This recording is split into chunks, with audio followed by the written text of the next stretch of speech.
It was windy and it was snowing hard about 2 hours ago, and it's still snowing, and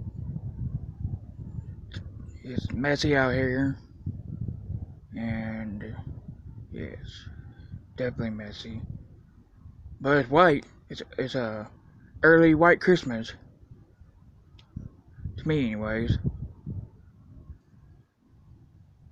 It was windy and a while ago, and it was snowing heavy. But now you can see out the far distance, you can see the houses now, way up that way. Yeah, way up that way. And that's all. Stay tuned for more updates on Winter Storm Harper.